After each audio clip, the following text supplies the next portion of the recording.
Zirratian, bigarren kafea.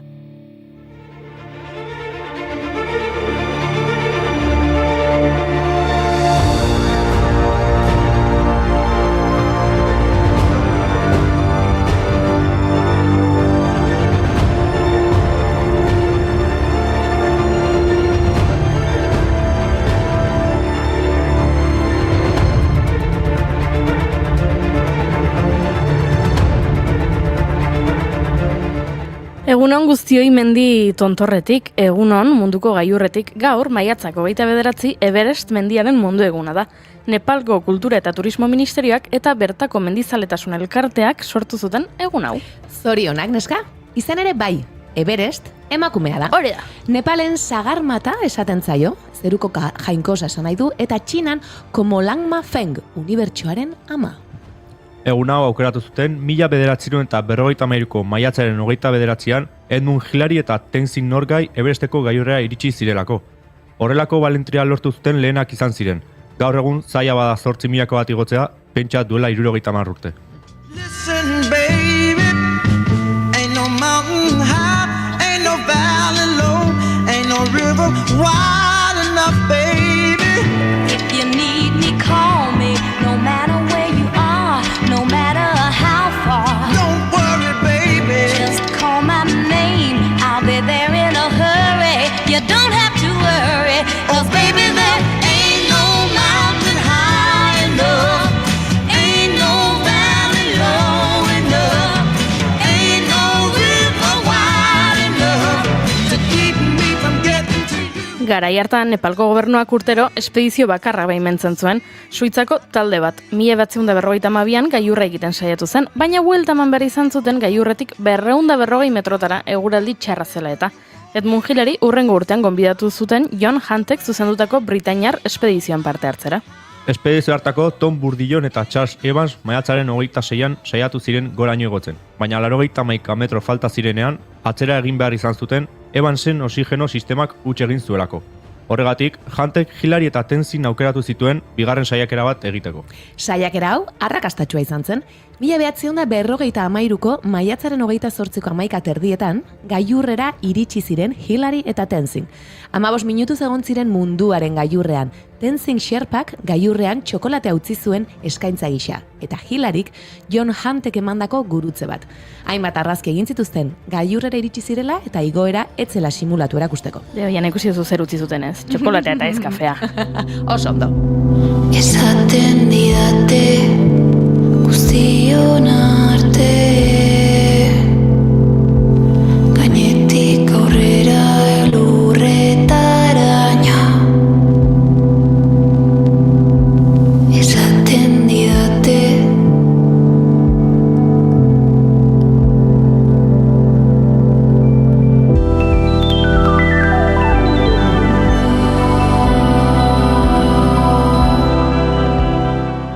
Euskal Herrian maitasun berezia diogu Everesti, eta mendi honen izena aipatzen dugunean, hainbat euskal izen etortzen zaizkigu burura. Lehenengoa, Martin Zabaleta. Mendizale hernaniarra Pasan Tenba Sherparekin iritsi zen gailurrera 1989ko maiatzaren 14ean. Zabaleta eta Tenba 45 minutuz egon ziren gailurrean, jetxiera lazgarri bat hasi baino lehen.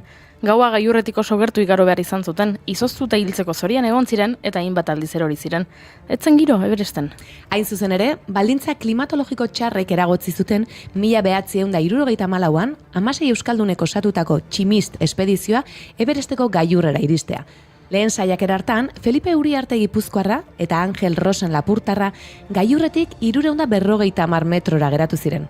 Porrotak ez zuen taldea adore gabetu, eta jaitsi bezain laster, Nepalko gobernuari beste igoera baimen bat eskatu zioten. Baimen horrek urte batzuk beharko zituen, naiz eta jaso eta berehala abenturara itzuli. Tximist espedizioko boskidek Euskal Espedizioan errepikatu zuten, tartean gailurretik metro batzuetara geratutako bi, eta Martin Zabaleta.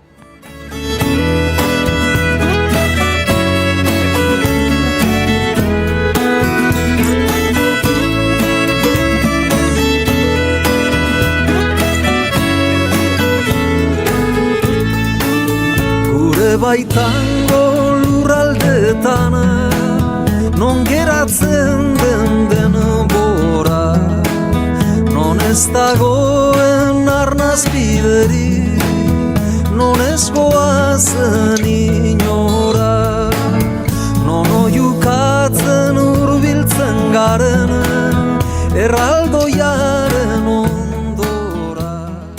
Eta badakizu ez zer igozen gailurreraino? Ikurriña. Martin naiz saiatu gea Gor Euskadi askatuta, Gor Euskadi antinuklearra, kanbio, horiek izan ziren Zabaletak bota zituen hitzak gailurrera iristean. Ikurriñarekin batera energia nuklearraren aurkako bandera ere jarri zuten. Hemerotekan arakatzen aritu naiz eta begira. Egin, Zabaletaren etxean izan zen albistea zabaldu zen egunen bertan. Haren amari, Monikari, telefono bidez telex bat irakurri zioten Martinek eta bere xerpa nepaldarrak munduko mendi altuena igo zutela esanez. Une horretatik aurrera, deia bata bestearen atzetik etorri ziren, eta makina lagun, ezagun eta ezezagun gerturatu ziren etxera zorionak ematera. Amak hausi esan zuen. Berri zehatzik ezkenuenez, nahiko urduri eta nervioso egon gara, ni behintzat. Beldurrik ez dugu izan, ez hoxe. Martin gazte zentzudun eta serioa baita, kalean eta baita mendian ere. Mendian batez ere, inoiz ez du tontakeriarik egin. Eta lagunek diotenez, oso mendizale segurua da, oso ongi prestatzen da gainera, mendiko zailtasunak ezagutu eta menderatzeko. Mendirako bizi da Martin. Oinez zelai berdean, itxaso bazterrean, gailurrak ditut maite, ta kresa luzaina. Itxas bazterreko urgazi guztietan, garbitzen dut arima, ametxez betean.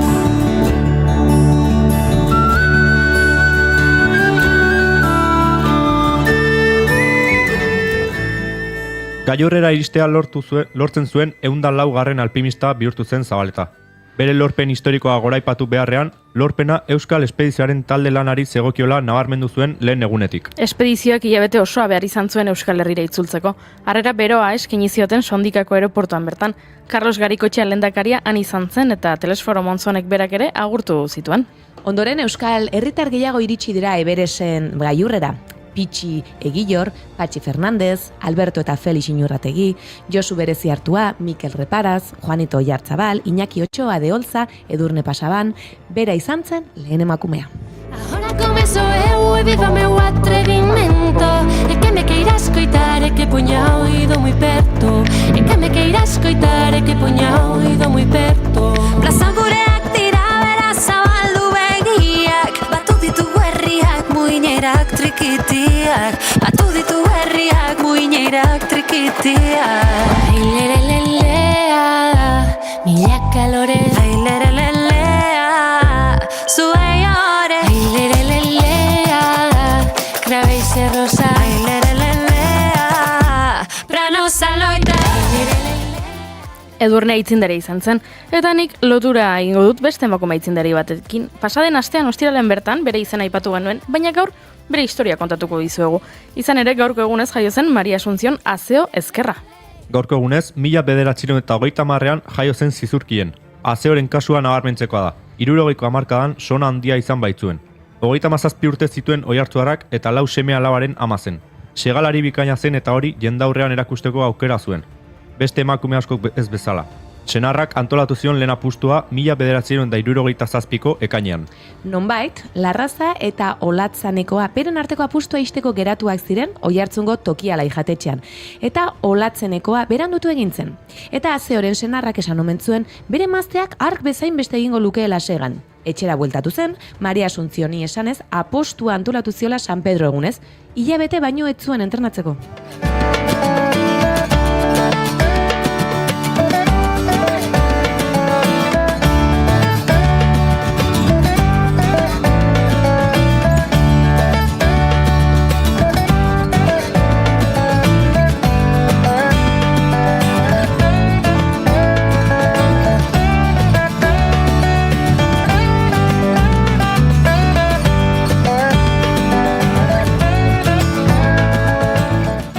Antonio Larraza aurtiz bere izan zuen parean Oiartzuarra hori ere, Hernaniko Jauregi baserrian jokatu zen apostua eta jendetza bildu zela kontatzen dute garaiko kronikek. Garaiko Federación Atlética Gipuzkoana beraren aktan dioenez, el éxito fue apoteósico. ¿Cuántos espectadores había? ¿10.000? ¿12.000? Ikusmin handia zegoen, garai hartan apenas ikusten baitzen emakumeri jendaurrekoan herri kirolen munduan, eta gutxiago leian. Denak harrituta geratu omen ziren azeo galtza luzea jantzita agertu zenean. Denek gonarekin joatea espero baitzuten. Bai, hoixe, zen nahi zuten gonarekin eta gainera takoiekin agertzea, ezta? Baintzun, ordu betean, gizonezkoak emakumezkoaren bikoitza moztuko ote zuen zen kontua. Bakoitza 50.000 peseta jokatu zituen. Amaieran larrazak 2.325 kilo ebaki zituen eta azeok berriz 1.886. Aixe, irabazi zuen beraz. Ertzetatik erdira, atzetik aurrera, zulorik zulo eta barreraz barrera. Emakumeak plazan egin du karrera, izan zirenei esker, gu ere bagera.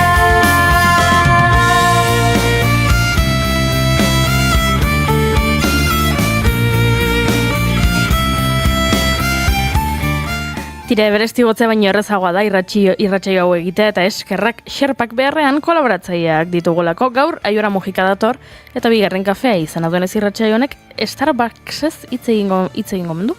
Josune Belez den Mendizabal ere gurean izango da, be aldearekin. Noiz egiten dute igelek kroak, galdera horretatik abiatuta osatuko dugu tartea. Xavier Irigoienekin, Plentziako itsas estazioa, Euskal Herriko Unibertsitateko itsas biologia eta bioteknologia esperimentalen ikerketa zentroa ezagutuko dugu. Iepa! Rapazak! Una Izquierdo aktorearekin hartuko dugu kafeutxa. Eta arte eszenikoen agenda ere prestatu dut. Eta ziur gauza gehiago ere baditugula aipatzeko modukoak direnak. Maiatzak 29 ditu eta ostirala da. Ongi etorri guztioi, bigarren kafera.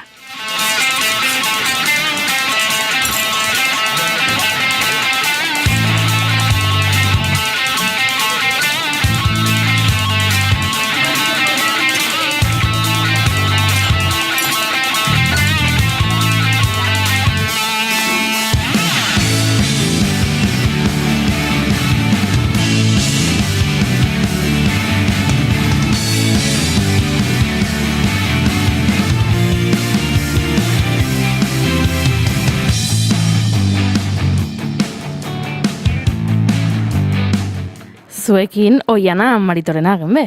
Egunon!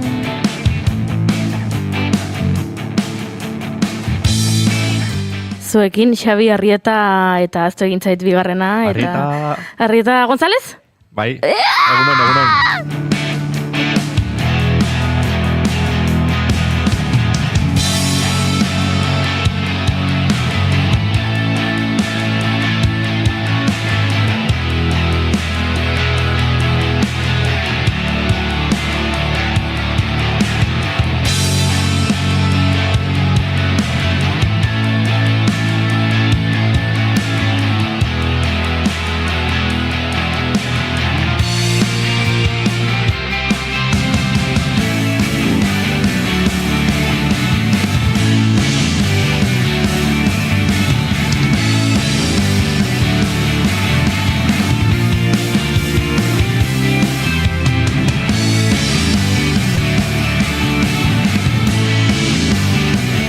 Tira eta ez dut esan baina nigo juri ez handia naiz eta noa gaztainago jarbidere hemen dago,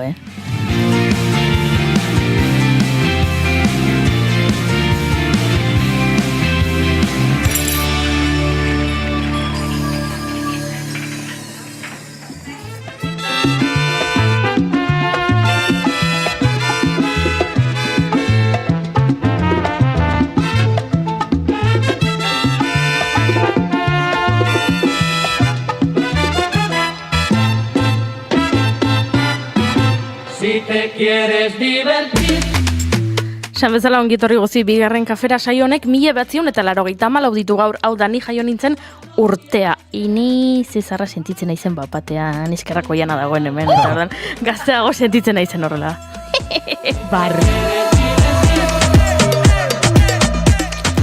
Oiana, Bai, karo inigo ez dago eta horren ezin dezu bera xaxatu, ez da? hori da, eta ez kontua da, Bai, jo, urte luzez izan aizela ni hemengo gaztetxoa, eta han bapatean ona azaldu zeizkigun, Xabi, Noa, Eneko, eta bapatean Azaitez oitzen. sentitzen. Gero eta gehiago sentituko zuen. Claro, ez, ja ez zara lekuetako gaztetxoena, ez? Bai, nik ere urtetan hori sentitzen nun, eta aldatzen hasi zenean esan, upa! Bueno, baina beste doai batzuk dauzkagu. Jakina.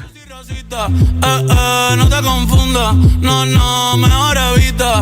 Ey, un shot de cañita en casa de Toñita. Y PR se siente cerquita. Sí.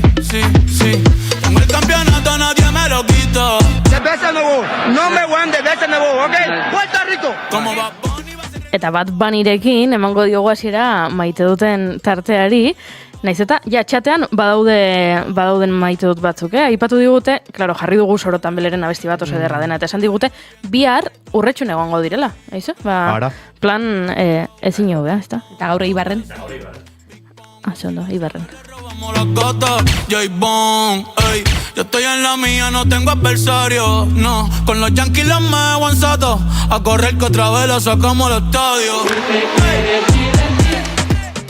Nora hasiko da maite dutekin? Nik hemen ikusi dut baten bat. Bat gogotxu dator, Oso gogotxu azalduela mailan. Pentsa, gonbidatu gabe etorri dela. Hori da. Eta ze maite duzu Iñigo Asencio Elorbide? Ni fat check egitera etorri naiz. Zer egitea? Fat check. Fatxak egitera. Bueno, Fatxak? horiek bere kabuz dira, ja. Fatxak? Esan duzu, denbora luzez hemen gazteena izan zarela, eta belarriak horrela tzitzitzi egin dit. Ze denbora luzez izan zara zu gazteena? Zemen Amaia Resende egon zenean, June Romatete egon zenean, Imanol agian gaztegoa da. Goreti Oreja egon zenean, Imanol gaztegoa da, Peneko, Xabi, Noa, baina ez da. Bai, hori, mikro... Ez dakit zertan ari den. Ez dakit zertan ari den. Egia da, baina, egia da, ez dakit. Aste hartetan, Julen eta Inigorekin aritzen naiz, gazteena. Ostegunetan, Julen eta Inigo eta Mairekin eta gazteena. Azkenetan aritzen itzan Inigo eta Gartxotekin gazteena. Barkatu, azkenetan ere aritzen zinen... Iñaki Lasarekin, ni gazteagoa. Bai, azken garaitan, Pablo Zurutuzarekin, ez zinen gaztena. Pablo Zurutuza da gizontxo bat. Astelenak dara Pablo Zurutuza, jaiozan... Bai, nola operatuta dagoen belaunetik, hori ere zu gontuan hartuko. Ez, jone honartzen dut, baina...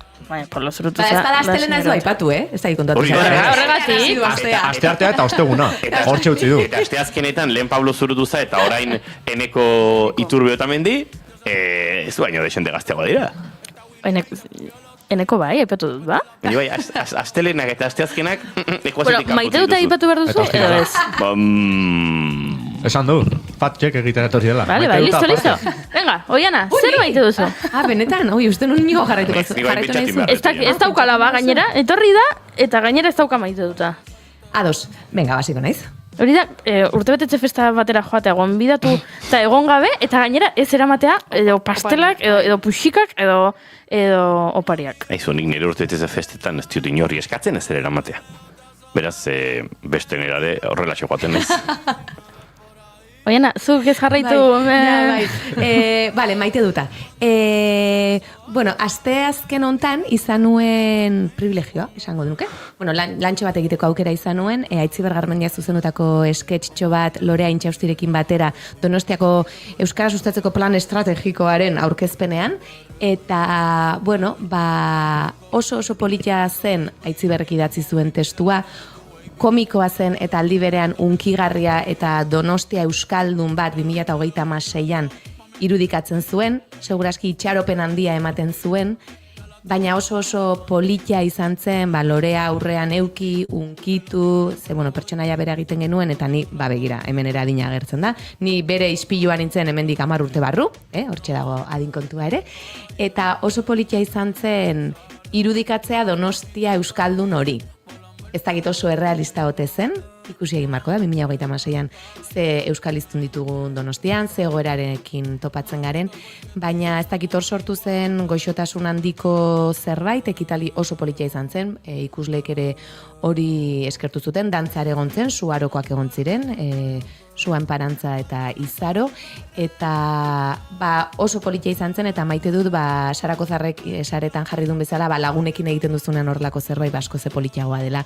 Eta uste dut denak unkitu ginela, denek gozatu genuela lantxo txikia izan bazen hori egiten, eta maite ditut olako aukerak eta eskerrak eman hortxe nire aldamenen egon ziren guzti. Ze polita. Jo, Jana, batzutan ez dituzu maite dutak prestatuta ekartzen, baina ekartzen dituzunean, ze ederrak... Are ederragoa.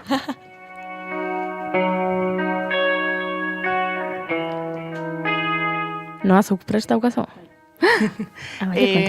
Ostegunen, asteazkenen erama etorri izan etxea diska batzukin, oparitu zizkien diska batzukin, eta etxen jarri zitun, justo jarri zuna izan zen Bob Marleyin diska bani pioa gustatzen zaitela. Regeakin zer ikusi guan guztian asko gustatzen zait. Ara? Bai, eta gustatzen zaitea, nola nire gurasok diska du jarri zuten etxen musika kriston asko entzute du asko.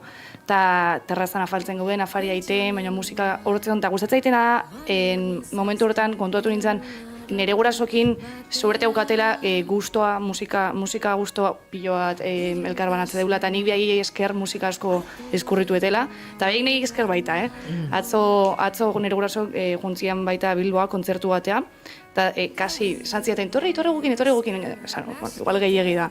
Baina hoi gustatzen zaitze, azkenen askotan iteiteu orduk eta orduk kotxen, eta musika jartze dut iruei gustatzen eguna, nirania baita, nirania ez da honez, baina hoi gustatzen zait, nire etxen entzutan musika normalen dene gustatzen zaigula, eta hoi.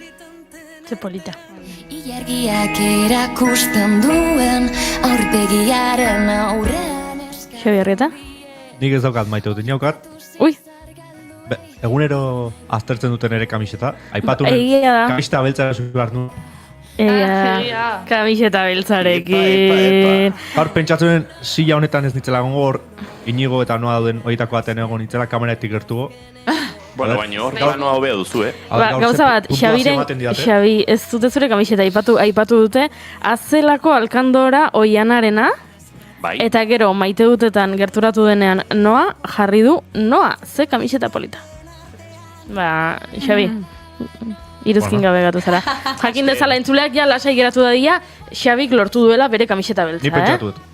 Zerbait berria dozten duanean, honeak karko dut urrengo gunan. Puntuazia mateko, eta badakit ondo erosi duan edoz. Horre daukena da, ez duela atentzioa inbeste deitzen, da kamiseta beltz polita, ze tipografia polita da. Baina kutsi bizkar. Jesus, hemen, fashion show bat batean, Txatutitu dena ikusteko. Studio Originals, designed in Copenhagen, zer gehiago jartzen du, baina dutzi denbora, Xabi. Baina, igual dio. Crafted Aesthetics. Atelier, ezakizte atelier. Worldwide Atelier. Established in 1901. Oh, wow. Hori ze daukagu bigarren kafean, ematen dizugu batzuetan politika, beste batzuetan gastronomia, beste batzuetan K-popa, eta antza denez, orain ustiraletan moda.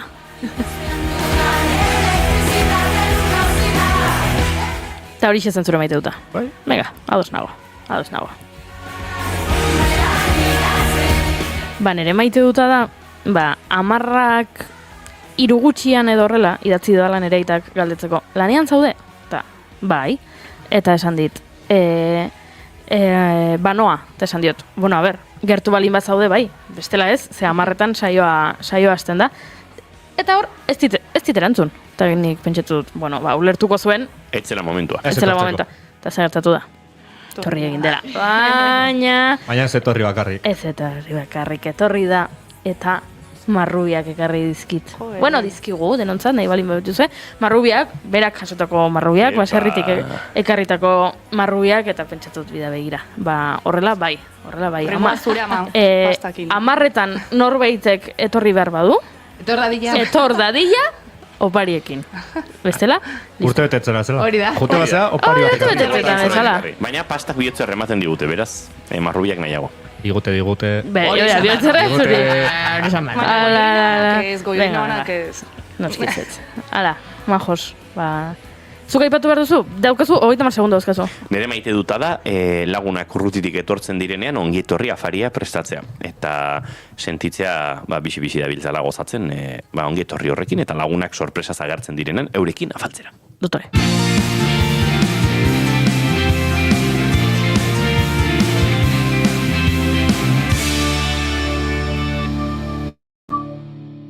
Emaiozu bigarren aukera bat egunari. Keep calm and bigarren kafea. Naiz irratia entzuten ari zara. Bilbo aldea, 92.2. Gasteiz eta Arabako lautada, 91.5. Donostia aldea, 93.8. Gernika, 96.7. Leitza, 95.1. Bortziriak, 103.1. Urola, 91.8.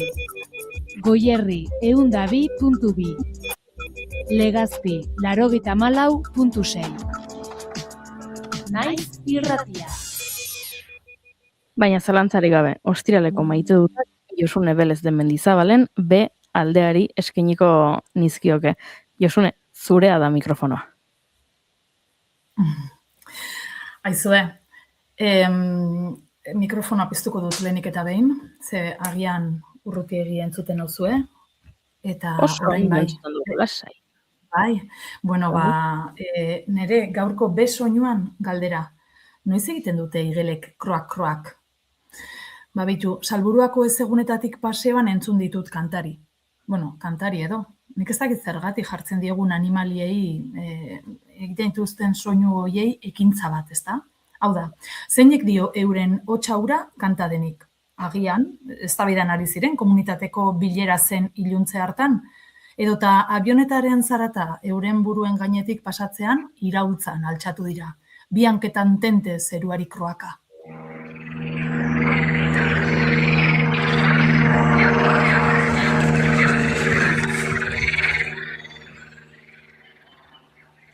Zergatik egiten duten kroak-kroak ez dakit, baina noiz bai, maiatzean egiten dute.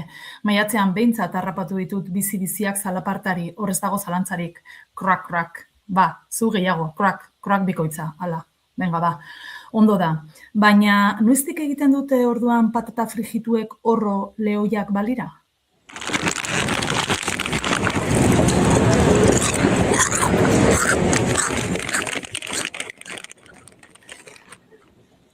Lehoiaren marrazkia eta atletikeko armarria plastikozko poltsan Bilboko patata frigituak dira batez ere marru egiten dutenak. Bilbo eta bere gaitza.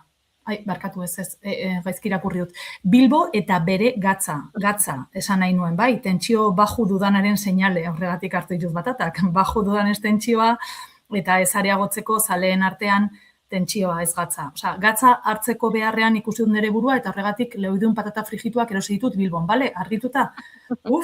Zena kolorategian sartu nahi zen. Nire tripen marrusa, gose naiz.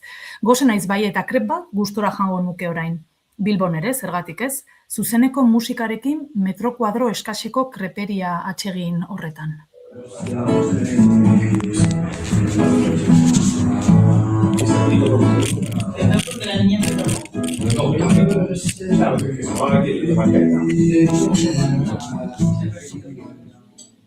Bide batez zorionak txefari, krep goxo eta gazi kozinatzeagatik ze onak. Eta baita kreperian tamainuzko izena duen metro kuadroka kolektiboari AEK korrika 3. beka eskuratzeagatik.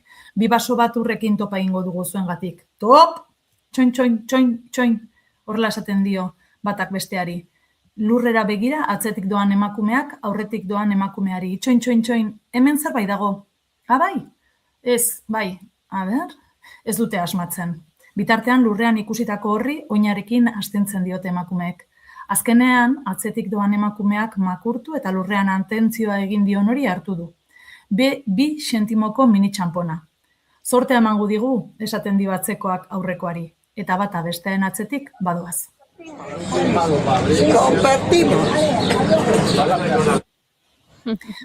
Bitartean eguzkiak basamortu bilakatu dituen Gasteizko kaleetan norbait entseguan ari da alde zaharreko eraikin batean. Ez lehoia, ez igela, gizaki ematen du.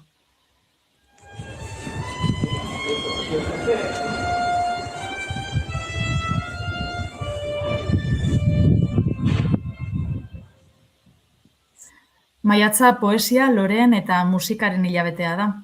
Txizare ezin da egin soinu bandari gabe. Ez, hau ez da metafora, Oraingoan literala da. Osea, komunari besteak beste musika dario.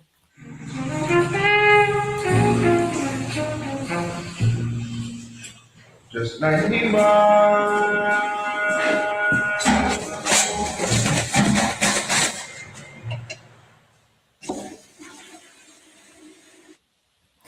Kantuz kantari asmakizuna doakizue orain, Benga, taberna batean kafe bat hartzea sartuz eta plof, 80ko hamarkadan iltzatutako giro musikala etorri zait gainera. Zein da? Pista bat emango dizuet. Txuki txuki txuki edo tuki tuki tuki.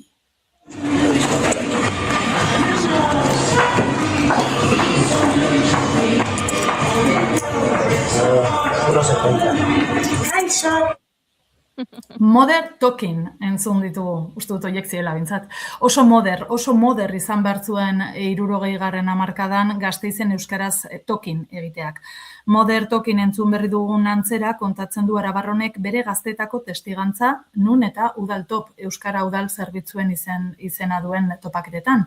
Justizia linguistikoaren arira aritu dira urtengoak, eta hemen ere 2 sentimoko txanpon aurkituz gero, gorde ondo sorte ematen du. Konturatu nintzen, que nire herria, Eari, era euskaldun, y que una vez fue también a bailar a Urbina, a la fiesta de Urbina, con unas amigas en el tren, en el Vasco Navarro, y todos los mozos allí les hablaban en vasco. En vasco, o sea, el euskera no existía para nada. Araban euskera existitu ez dela sinestarazi nahi izan digute urteetan, eta memoria ezabatu nahi horretan, EBA izeneko egitasmoa aurkeztu du Irati Iziarrek Iñaki Martinez de Lunarekin batera Lasar teoriako topaketetan. Euskararen bizi berritze Araban, EBA, horrela du izena bai. EBA egitasmoak testigantza anitzak jasotzen ditu. Euskaldunak garelako kontzientzia ere kendu egin ziguten, neurri handia batean. Izan ere horixe zuten helburu. Gure hizkuntzaren ahazturarekin batera, euskaldunak garela ere ahantzi genezala. Orduan, injustizia linguistiko horren zantzu batzuk ere jaso ditugu gure elkarrizketetan, oso modu naturalean kontatzen dutena. Eta gauzak horrela, maiatza agurtzea dugula, loreak eta musika ez dira falta izan Joseba Cabezas, kazetari, musikari eta kultur eragile sutsuari egineko omenaldian. Iñigo Ruiz de Gordejuela pianojoleak uin bat kanta konposatu du bere omenez. Ondas de jazz egitasmoaren baitan estreinatu da kanta. Urputzuan harritxo bat botaz gero sortuko zen uinaren mugimenduaren ondorioz? Horrela, eta horregatik igelak ere isildu dira. Horrela ere mutu eta emozioz jaso du Jesus Guridi Kontserbatorioko ikuslegoak uinaren dardara. Agurra. Eta eskenatokiaren atzealetik ere arnasari eutsi diogu nolan edo alan.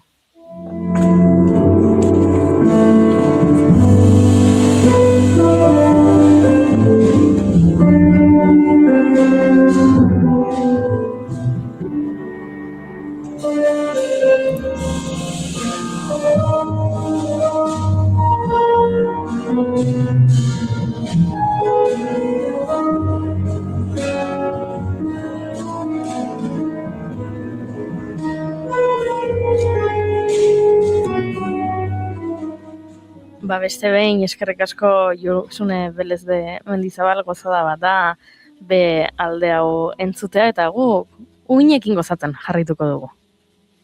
Ostiralon eta eskerrik asko zuei.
hortan olatuak zalatuz zure herria orain naiz mareata gorantz noa.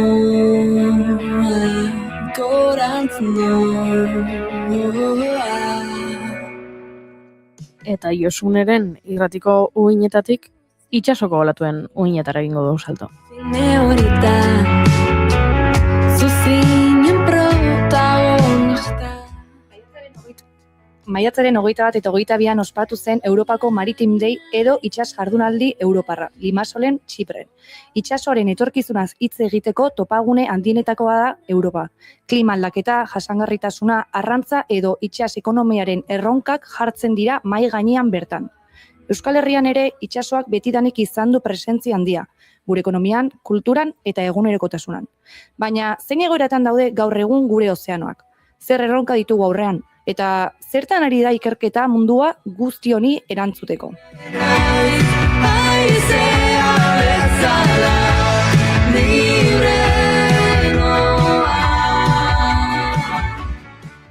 Gai honetaz hitz egiteko gaur gurekin dugu Xabier Irigoyen, itsas ikerlaria.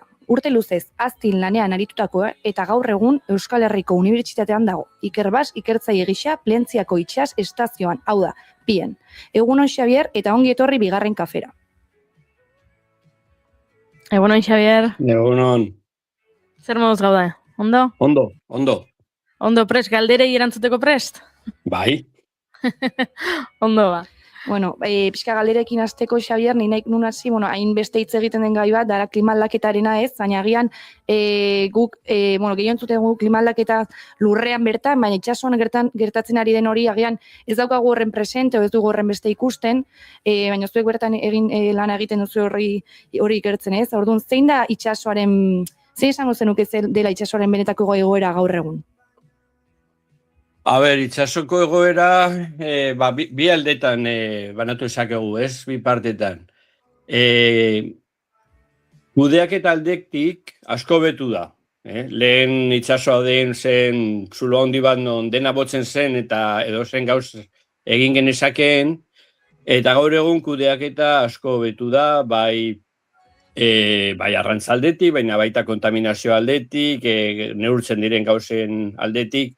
Orduan zentzu horretik gauzak hobetu dira. Baina bestaldetik daukagu aldaketa klimatikoa eta itsasoan eragina dauka eta hori ezin dugu kontrolatu beste gauzak bezala. Bai, aipatu berri dudan sarreran Europako Maritime Day bezalako jardunaldiak edo itsas jardunaldi Europarra bezalako egunak, noski guri agian urrun geratzen zaizkigu nolabait, baina bertan hitz egiten gaiak, nik suposatzen dut ere gaiak zuzenean iristen direla kostaldera ere, ezta? Zein garrantzia dute zuen moduko erakundentzat horrelako egun bereziek? Ez dakit zer esan, alde batetik, kazetariak deitzen diguzute, jakiteko gauza hori buruz, eta orduan aukera dago pixkat jendeari azaltzeko egoera, eta egiten dugun lana, eta zentzu horretan, interesgarria da. Baina bestaldetik, beti gelditzen zaizu, ez dakit, sensazio hori garbitze prozesu bat dela, egiten dugu European Maritime Day bat, eta horrekin badirudi zehozer egin dezula, ez? Eta behar duguna da, gehiago benetako ekintzak, bai edukazio aldetik, eta gero baita ere okudaketa aldetik. Bai, Asier zu urte luzez, aztin ibilitakoa zara, bertan lan egin duzu, eta gero baita orain Plentziako itsas estazioan zaude, urte asko daramatzazu azkenean itsasoa ikertzen, zer aldaketa nabarituzu gehien bat azken urte hauetan?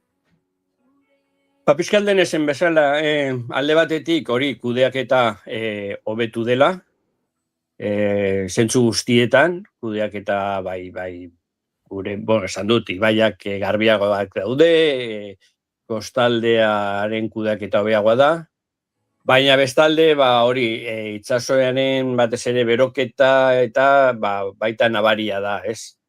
eta hori nabaritzen da, eta egunerokoan gure lanian ikusten da aldatzen ari dela. Baita ere esango nuke jendeak garrantzi handiagoa ematen diola.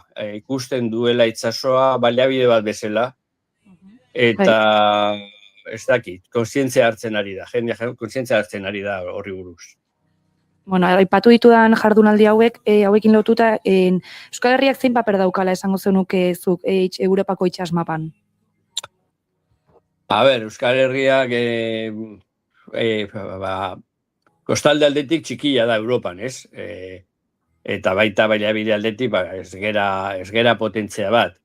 Baina bestaldetik tradizio handia daukagu, oso importantea da guretzat, eta betidanik izan dugu paper bat, ez?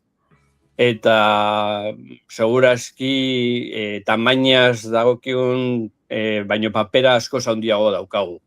Ikerketa aldetik, adibidez, hemen pieko kideak egiten dute izugarrizko ikerketa kontaminazioan, ekotoxizidadean, oso zorrotza. Eta gauza horiek ikusten dira gero Europan, ez? Hori, esaten dudan bezala, gure tamainaren baino paper handiago daukagu.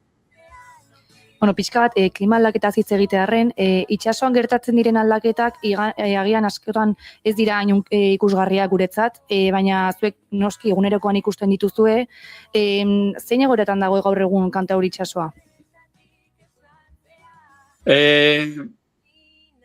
Bueno, hasieran esan dudan bezala, esan nuke, adibidez, arrainen edo espezien kudeaketa aldetik esango nuken oso egoera honean dagoela. Eta, igual gero hitz egingo dugu pixkat arrantzari buruz, baina, adibidez, antxoaren estoka oso ondo dago, eta kudeaketa ona da. Baina baita, nabarmendu dugu, temperatura nahiko igo duela. Eta, hasieran esan dudana, ez? Regionalki edo gure arloan egin dezakegun gauzetaz hobetzen ari goaz, eta bestalde aldaketa klimatikoari buruz, gero eta okerrago. Xabier, aipatu berri daukazuk oraintxe temperatura aldaketa horrena, agian orain gainera udara gerturatzen ari dela, egia guk nabari dezakigula, ez? Temperaturaren igoera hau, baina zuk benetan hain nabarmena dela esango zenuke? Bai, oso nabarmena da. Gero, pentsa ezazue itsaso oso handia dela, oso sakona, milioika litro, eta ur hori berotzeko energia asko behar dela, ez? Eta orduan, nahi pixka bat igotzea, asko da energia aldetik. Eta adibidez, oso argi dago, Donostiako akuariuna egiten du neurketa bat, egunero neurtzen dute itsasoko temperatura. Eta daramate urteak eta urteak hori egiten, eta beraiek ikusi dute oso argi dago serio horretan, nola igo dan, eta azkain 50 urtetan gradu terdi inguru igo da temperatura. Batez beste. Hori, pentsatzen zenbat ur berotu behar den, asko da. Igual itsaso zabalean ez da inbeste nabaritzen, kostaldean nabaritzen da gehiago, baina igo da gradu bat eta gradu terdiren artean, eta hori asko da. Eta aipatzen ari zaren temperatura aldaketa hauek edo gradu hauek, arrain espezietan edo biodibertsitatean ere ikusten ari zarete hauek? Bai, ikusten ari gera, hori ikusten ari gera.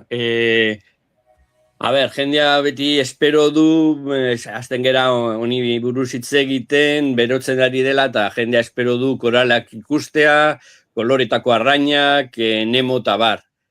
Ez da horrela, hori ez da horrela. Pentsa behar dugu, itsasoko espezie gehienak oso banaketa zabala dauzkate, ez dakit, adibidez, antxoa joaten da Mediterraneotik ipar itsasora, berdela joaten da hemendikan Islandiara, orduan oso banaketa zabalak daukate, eta ez dira batzuk guztiz desagertzen eta beste batzuk berriak agertzen, baina beraien proportzioak aldatzen dira. Zentzu batzutan guretzat onerako, adibidez, temperatu altuagoak antxoarentzat onak dira, baina adibidez berdelarentzat ezain beste, eta berdela gero eta iparralderago joaten ari da. Eta gauz horiek nabaritzen dira, nola proportzioa, nola mugitzen dira, espezie batzuk gehiago iparralderantz, eta gero beste batzuk gehiago oneruntz. Bueno, aipatu dizu leno, guk asko hitz egiten dugula, baina udaran batez ere, temperatura aldaketaz, itsasoan graduen igoeraz, eta askotan hitz egiten dugu entzuten da ere, arrain batzuk desagertzen edo mugitzen ari direla, ez? Ez dakit hori agian hain nabarmena den, badago desagertzen ari den espezierik? Guztiz desagertzen, esan dudan bezala ez, eren dauzkaten banaketak oso zabalak dira, oso handiak dira, osea, espezie gehienak agertzen dira toki askotan iparralderantz eta hegoalderantz. Baina batzuk jaisten ari dira, esan dudan bezala, adibidez, berdelaren proportzioa hemen gure kostaldetan jaisten ari da. Baita arrantz gehiagi da olako iparraldian, hori baita egila da. Baina, bueno, berdela, txitsarroa, sardina ere gutxiago dago, sardinari esaio gustatzen urberoak, eta aldez hori esan dudan bezala, antxoa eta gero beste espazio batzuk, gero eta gehiago daude. Xabier, noski, hone guztiak arrantzaren sektorean, nik suposatzen du segulako eragina daukala, une zail batean dagoela entzuten da askotan, baina zuk nola ikusten duzu zuek hori, sektori hori? Bueno, nik ez dut uste hain une zailean dagoenik.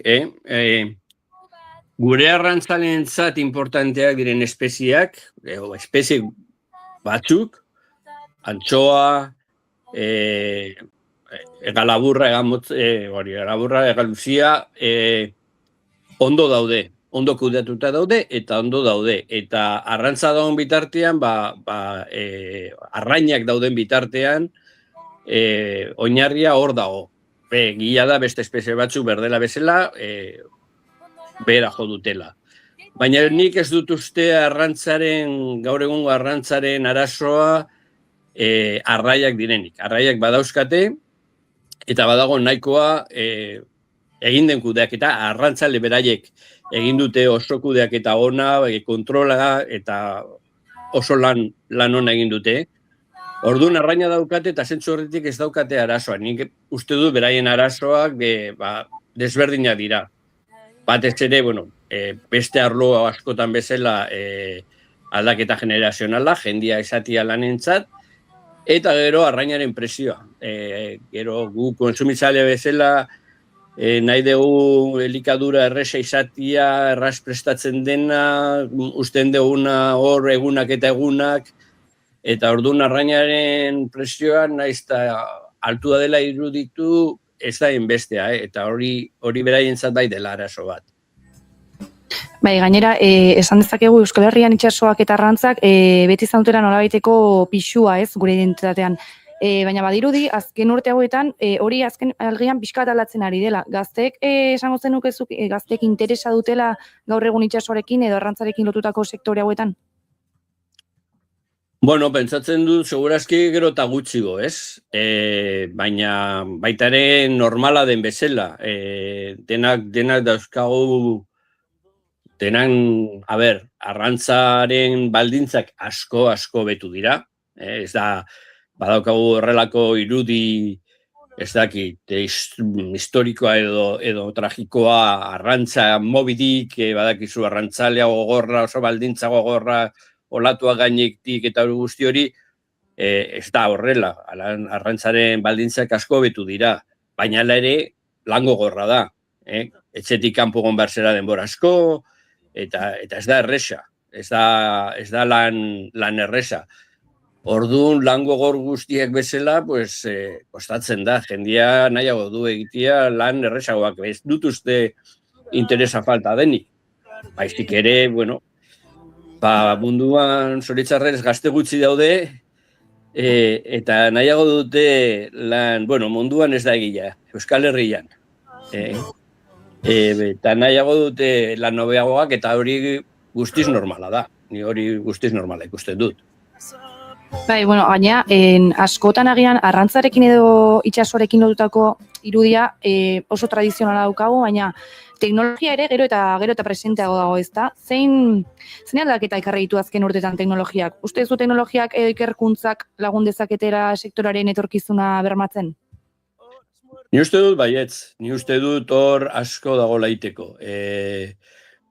Egon da teknologi oso garapen handiak egon dira arraia detektatzeko, barkutan, bertan, eta arrantzaleak orain dakite askoz gehiago, ez? Nola detektatu arraia non ikusi. Sonarrak guzti hori asko betu da. Badaude ni uste dut aukerak oraindikan izateko tresnak itsasoan, arraia detektatzeko eta beraien lana erresa egiteko, beraiek jakiteko, nora joan, ez ateratzeko itsasora bilatzera, baizik eta lehendikan jakiteko non dagoen arraia, non egongo den.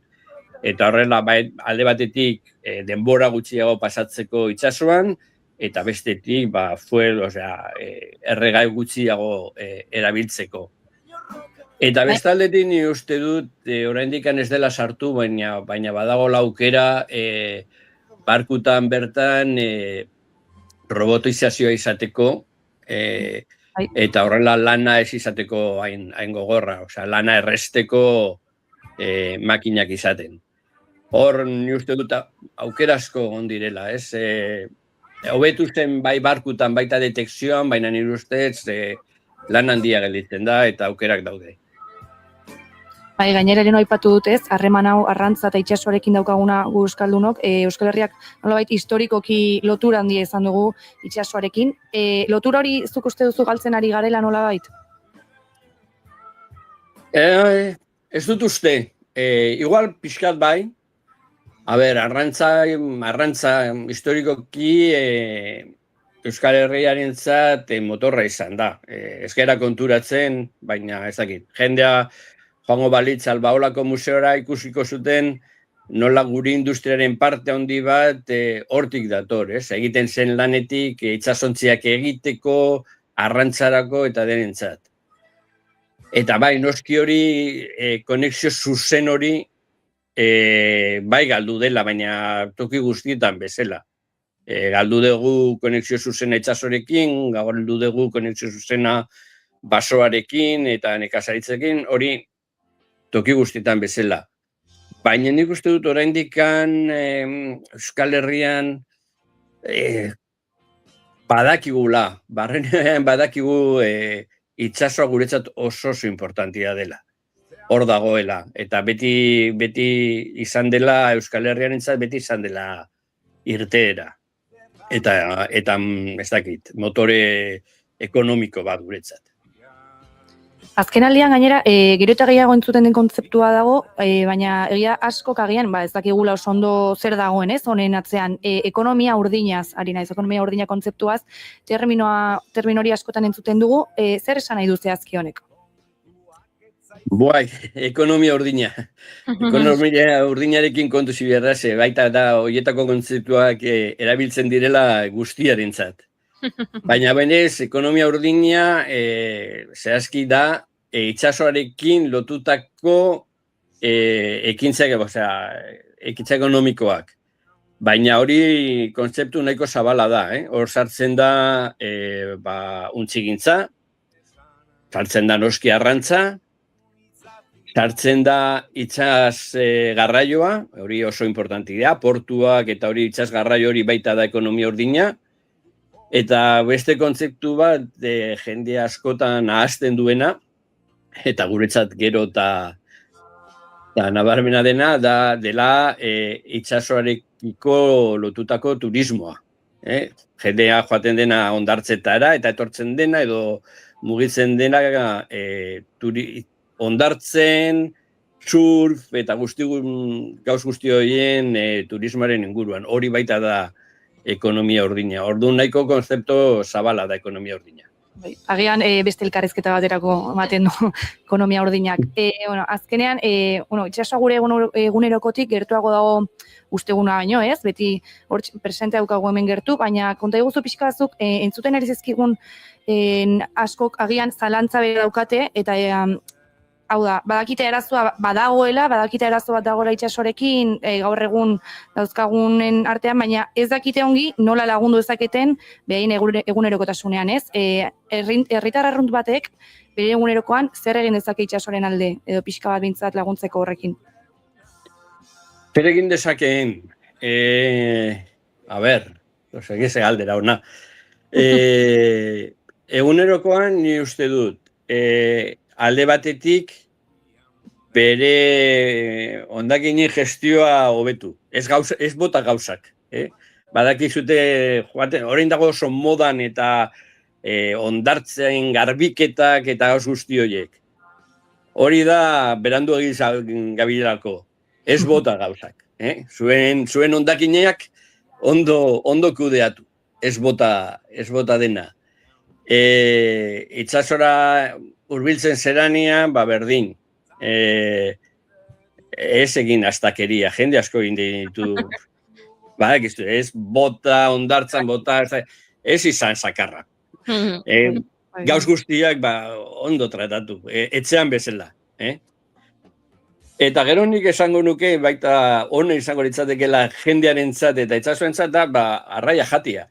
Arraia jatia oso osasuntsua da, oso elikagai osasuntsua da, eta baita laguntzen du ez bakarrik arrantzaleei, baizik eta ere kudeaketa ona egiten duten arrantzaleei, eta guriak dira kudeaketa ona egiten duten arrantzaleak. Orduan, hemengo arraia jatia berez gauz ona da, bai itsasoarentzat eta baita jendearentzat. Jendeak kasu egitea espero dugu, Xabier. Amaitzeko pixka eta egian igual galdera hau pertsonalagoa izan daiteke, baina gustatuko litzaiake jakitea baikor zauden itsasoaren egoera honekin, ala kezka handiagoa daukazu gaur egun? Ez dakite, gertutasunean baikor nago. Ni uste dut, adibide bat jarriko dizuet, aita eta ama gaztiak zirenean, Bilbokoak dira, eta han bainatzen ziren. Santurtzen bainatzen ziren, Portugaleten Santurtzen bainatzen ziren. Ni txikian nintzenean eta gaztean nintzenean, pentsa ezina zen han bainatzea. Ez dakit, zuek ez dezute oroituko, baina guztiz ezinezkoa. Eta hori betu da, eta ura orain garbilagoa da, eta jendea berriro egiten ditu gauzakan inguru hartan. Orduan, zentzu horretan gauzak hobetu dira. Eta ni uste dut baikorra naizela. Kezkatuta nago, benetan kezkatuta aldaketa globalarekin, zeren uste dut esgoazela bide honean, eta orduan ikusiko ditu aldaketak itsasoan. Ez dira, aldaketak egongo dira. Hori horrela izango da. Dramatikoa izango den edo ez dakit.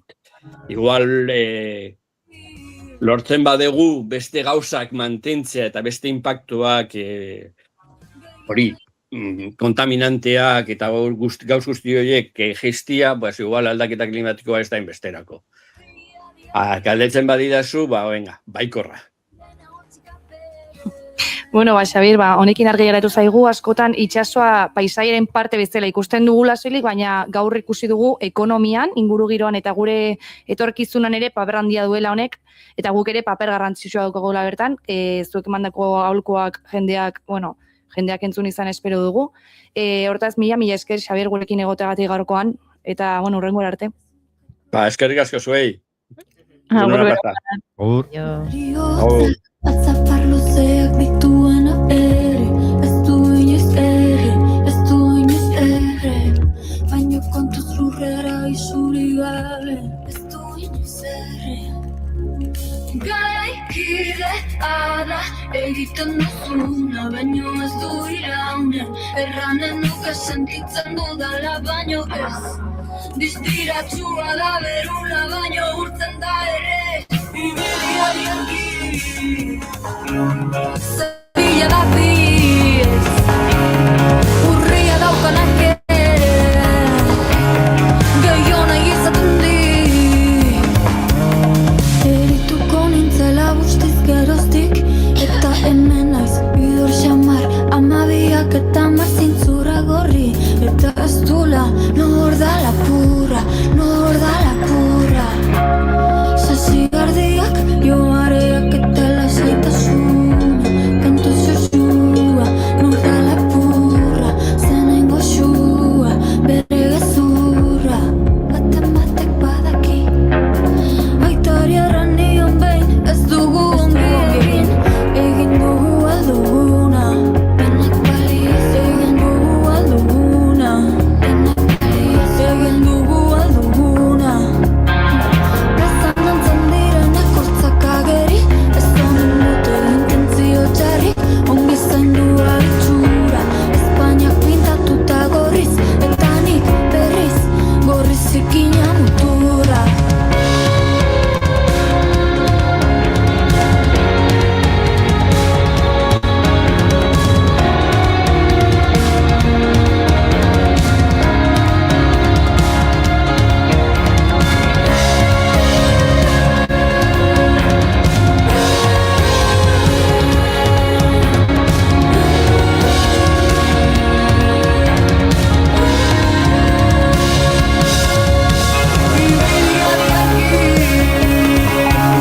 Zerbait bila da biz Urria daukanak ere Gehiona izaten dik Gehiona izaten dik Ibilia diarki Sirena hotxika beren Atzean dituzuk bi Atzean dituzuk bi Ibilia diarki Zerbaiten deia da bi Sirena hotxika beren Atzean dituzuk bi Atzean dituzuk bi Atzean dituzuk bi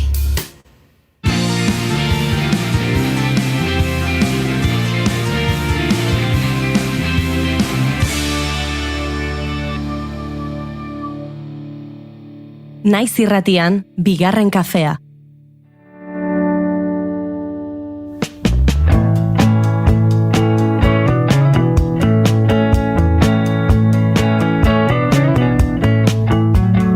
Ego haizeak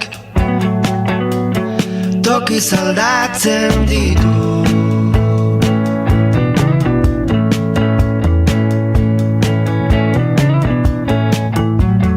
Gure arteko hitzak haziak polena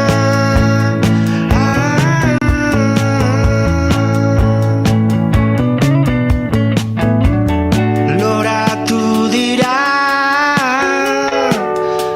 ikara berriak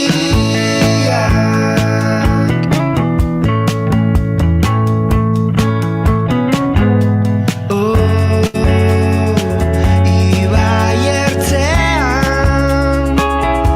utzi ditu Argi daukaguna da, etxeko lanak jarri dizkigutela, hementxe ez. Iker Basketik, arraia jatera joan behar dugu asteburu honetan. Eta bate plantxarra iruditzen eri, Eta plana osatzen balin badugu, antzerki emanaldi batekin, edo bakarrizketaren batekin, edo antzarekin, asko zabetu ez da biana. Lan ezin hobea. Badaude gauzatxoak asteburu honetan? Gina, nola ez. Guk, nik behintzat, herrian, gauzak gehiegi dauzkat asteburu honetan, Bai. Zer, jaba daukazu antolatua dana, ostira. Ez daukat antolatua, baino. Dena egin nahi eta ezin. Astoratuta sentitzen naiz, begira. Gaur, dago moda desfilea. Baina gaur baita ere, dago superprodukzio baten grabaketa. Horra, pelikula oso handi bat, eta gainera, obrak egin behar dituzte kaleetan, ze guda zibilan girotu behar digute herria. Benetan? Eta horretarako, klaro, saltokietako erakusleioak eta moldatu behar dituzte, eta farolak ere bai. Gaur bakarrik egongo dira horretan edo egun gehiagoz? Lanean hasi ziren ja atzo, baina gaur gauean grabatuko dute pelikula. Hori ikustera jo nahi dute. Jakina. Baina, egun osoa duzu aurretik. Bai, baina gauza gehiago ere baditut egiteko. Gaur joan behar dut Lazkaora. Gure lankide Imanol González Gurrutxagaren film laburraren estreinaldira. Teresan dizut, baita moda desfileare badagoela. Eta bihar, Lore eta Landare Azoka. Eta musikerria. Eta eskolen arteko olimpiadak. Tolosan beti da ose. Bai, beraz, lanpetutan nabila zegoenetan, baina, beste lekuetan zer dago. Tolosaz gain badaude beste leku batzuk, ez? Noski, badakigu adibidez, aipatu digute, txatean, sorotan bele urretxon arituko dela. Bihar, eta gaur Ibarren. Ara. Hori da. Eta Zumaia antzerkia daukazuna izan ezkio. Ze antzerki? Promesari txikiena ikus dezakezu, 8 Aita Marin. Ara. Laguntasunaren inguruko obra, interesgarria, seguru, eta musika ere hortxe, eta beraien jita ere hemen jarri genuen, beraz, hortxe, proposamen politia. Zambuia ere daukazu hemen Tolosan, ez duzu esan? Hori zen ukala buruan pentsatzen. Lolak kolektiboaren Zambuia egia da. Leidorren egongo dia 8 Joateko azara? Ez. Hiru emakume, hori da. Eta kostako emakumeen historiatik edo abiatu dute. Kartelean baino jantzian agertzen dira. Hori begira. Baita. Itxasoa, gaur dena itxasoa. Primeran. Bueno, zerbait sartu zai begian ere, bakarrizketa, Zarauzko modelo aretoan egongo da, 8 eta 4 denetan. Baina baditugu proposamen gehiago gaurko. Destiny Driver, Plentziako Goñi portalean atxaldeko 6:30, Ugaitz Alegria eta Getari Etxegarai, elkarrekin hortxe oholtzan ikusteko. 21.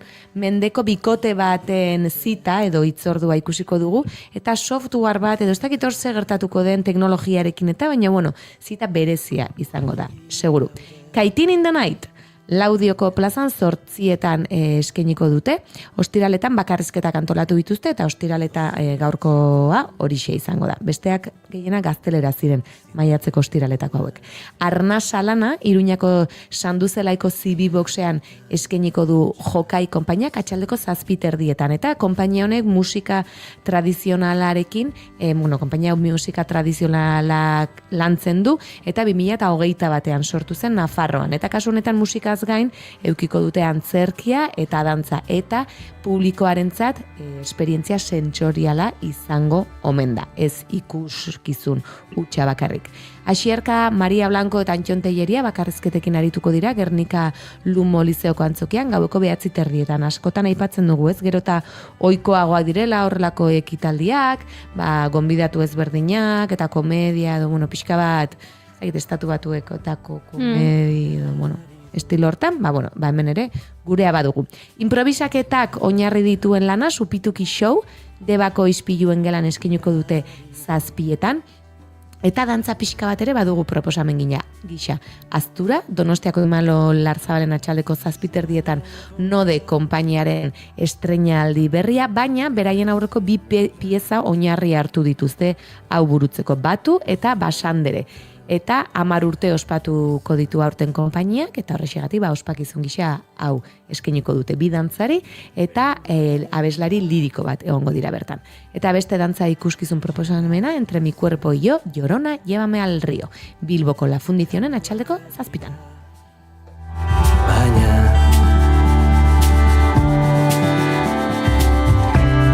Oraindik albalitz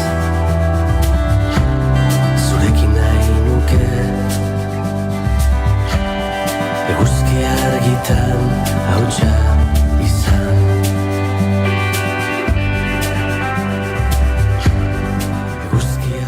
Baina larunbat eta iganderako badugu beste proposamenen bat. Helduentzako ipuin kontalaria proposamen politia irutu zait. Bai, modelon Zarautzen 5:30 eskainiko du Amaia Elizagoienek, eta musikari bat izango du aldamenean, Itziar Teietxe. Eta uste dutez, beti lotzen ditugula ipuinak txikiekin, eta ohikoa dela, baina, proposamen politia izan daiteke. Gure entzulek badakite gainera hori aurre iritzi badela, eta helduok asko gozatzen dugula ipuinekin baita. Begira, hortxe proposamen polit bat. Adrien Bergson Johnson, Debako Ispiluen gelan 7:00 eskainiko dute, Euskal Herria salbatzera datorren estatu batuarraren historia. Itzen entropia, Bilboko Liseos kanpoan, atxaldeko 7:30 Sekene teatroaren lana. Eta antzerkia, musika, poesia denetarik izango du pixka bat. Tetas, dantza ikuskizuna, La Fundizionen eskeniko da 8:00 eta gorputzaren auskortasuna eta lotura naia generoari, zaintzari eta botereari buruzko kontaketa hegemonikoak zalantzan jartzeko tresna gisa sortu dute ikuskizun hau. Gero ikusi egin beharko da, pixka bat, zer den jasotzen duguna, ez? Horrelako gai eta sinopsiak irakurtzen ditugunen. El hilo del olvido, Zizur Nagusiko kulturetxen eskeniko da 8:00 eta 50 urteko emakume bati Alzheimerra diagnostikatu diote eta horren aurrean jokatzeko edo ze bide hartzen dituen eta dena pixka bat gorputzera ekarrita. Iganderako Adar Bakarra lana, Bilboko La Fundizionen izango da 7:00, Garazi Nabas eta Maite Aizpuruaren lana, Maite hemen izan genuen duela gutxi eta Garazi ere ekainean gurean izango da. Ane Lindaneren bakarrizketa Abadinoko Mendiolan eguerdiko 12:30 eskainiko da, eta Alperrak Tunanteak eta Maleanteak lana berriz Debako Itziarko Burugorren atxaldeko 7:00. Eta horrez gain asteburuan zehar badaude kurtso amaierako dantza emanaldi pila leku guztietan, herrietan ere plaza dantzak eta abar, beraz ziur beste proposamen batzuk ere aurkituko dituzuela eta antzerki emanaldiak ere izango dira beste leku batzuetan, kontzertu eta beste plan ugariz gain.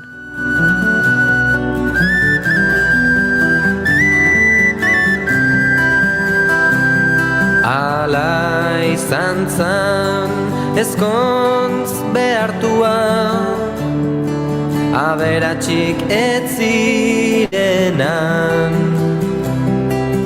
ta guztiek dantzan, guztiak alai. Gonbidatua, Hor gelitu nahi zer dimotz. Galdu nahi izun, ea, zuk zer ikusi behar duzun. Uste dute aste honetan ez dela zer ikusiko? Pena. Bueno, baina hau, gure entzulentzat egiten dugu, ez dugu guretzat egiten. Hoxe. Polita. Oianak aurreratu duen bezala, gure gonbidatuarekin joango gara, segituan. Jauntxoaren emaztea zara, gaur egun oraindik ikus dezakegu, alaba ura leioan, marinelaren zai, itxasoan du itxaropena.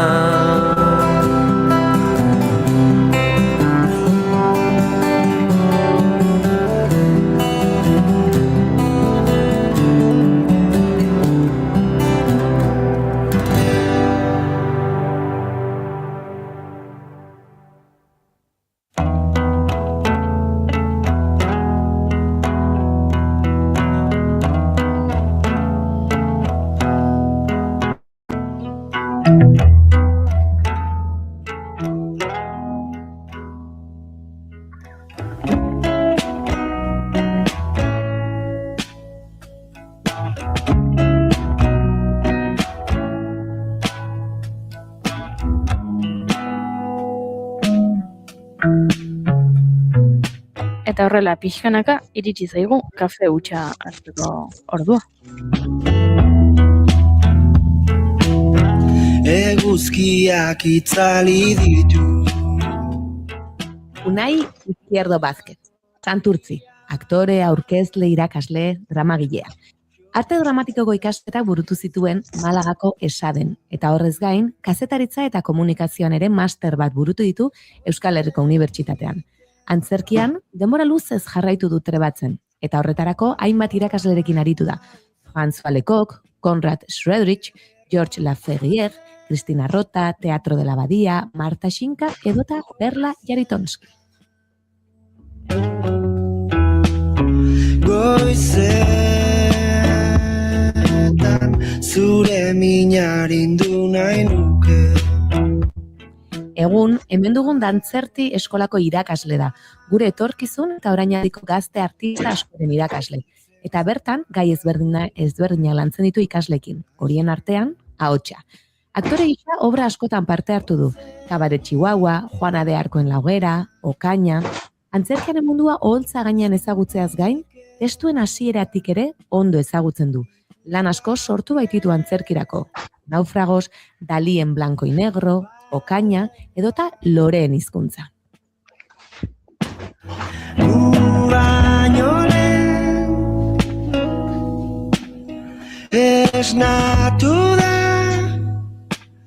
guk ziki. Azken hau, La Mapatxa Teatroa konpainia bizkaitarraren lehen lana izan da.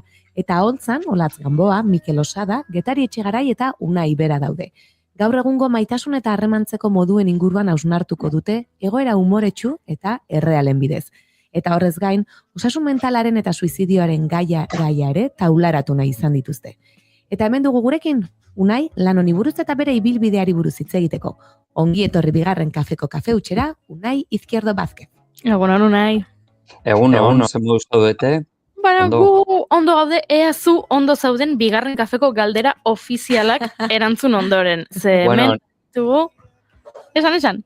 Ez, hartzen nahi naizela hirugarrena. Ondo. Batzuk aurrera bai, gaur nola ostirala denez, esan duzu, beharko nituzke ez dakitzen bat, baina, bueno. Begira, nik egin barizkizut bigarren kafeko galdera ofizialak, gonbidatu guztiei egiten dizkiegunak, eta nik egingo ditut bi, baina zuk aukeratu behar duzu bakarra erantzuteko. Vale, a ver. Lehenengoa da, orain etorriko balitz, zinema zuzendari bat, eta esango balizu, zure bizitzari buruzko pelikula egin nahi duela. Baina, ezin duela kontatu jaio zinenetik orain artekoa, kontatu dezakela soilik, zure bizitzako etapa zehatz bat. Galdera da, ea ze etapa aukeratuko zenukeen, pelikula batean islatuta ikusteko. Eta beste galdera da, ea nola irudikatzen duzuen edo nola gustatuko litzaizuken izatea, zure hileta, zure funerala. Beraz, esan bezala, aukeratu behar duzu edo pelikularena edo hiletarena. Buf, a ber, lehendabizikoa aukeratuko nuke, bale?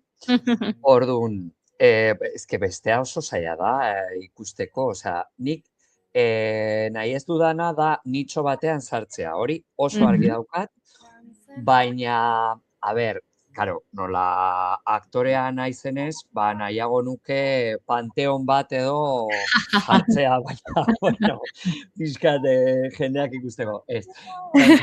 A ber, aukeratuko nuke